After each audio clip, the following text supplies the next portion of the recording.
Hello നമസ്കാരം. ഇന്ന് നമുക്ക് ചെമ്മീൻ തോരൻ്റെ റെസിപ്പി എങ്ങനെയാണെന്ന് നോക്കിയാലോ. അതായത് കഴുകി വൃത്തിയാക്കി വെച്ചിരിക്കുന്ന ചെമ്മീനിലോട്ട് ഒരല്പം മഞ്ഞൾ, മുളക് പൊടി, ഉപ്പ്, പിന്നെ കുറച്ച് വെളിച്ചെണ്ണ ഇതൊക്കെ ചേർത്ത് നന്നായിട്ടൊന്ന് മിക്സ് ചെയ്ത് മാറ്റി വെക്കണം കേട്ടോ. അപ്പോൾ ആ സമയത്ത് നമുക്ക് ഇതിനാവശ്യമായിട്ടുള്ള പാനിലോട്ട് കുറച്ച് വെളിച്ചെണ്ണ ഒഴിക്കുന്നു. അതിലേക്ക് ഇഞ്ചി, പച്ചമുളക്, ചെറിയുള്ളി, പിന്നെ കുറച്ച് കറിവേപ്പില ഇതൊക്കെ ചേർത്ത് നന്നായിട്ടൊന്ന് വഴറ്റിയെടുക്കണം. ഒത്തിരി അങ്ങ് മുരിഞ്ഞ് കരിഞ്ഞു പോകരുത്, ഒന്ന് വഴറ്റിയെടുത്താൽ മാത്രം മതി കേട്ടോ. കാരണം ഇത് തോരൻ ഉണ്ടാക്കുന്നതല്ലേ.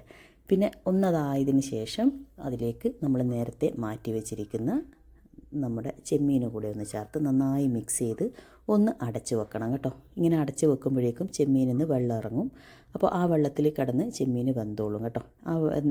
ഈ ഇറങ്ങി വന്നിരിക്കുന്ന വെള്ളം വറ്റുമ്പോഴേക്കും നമ്മുടെ കറി ഓൾമോസ്റ്റ് റെഡി ആയിട്ടുണ്ടാവും. പിന്നെ ഒന്നുകൂടി ഒന്ന് ഡ്രൈ ആക്കി എടുക്കണമെന്നുണ്ടെങ്കിൽ കുറച്ച് സമയം കൂടെ ഒന്ന് ഇട്ട് നന്നായിട്ടൊന്ന് മിക്സ് ചെയ്ത് വെച്ചാൽ മതി.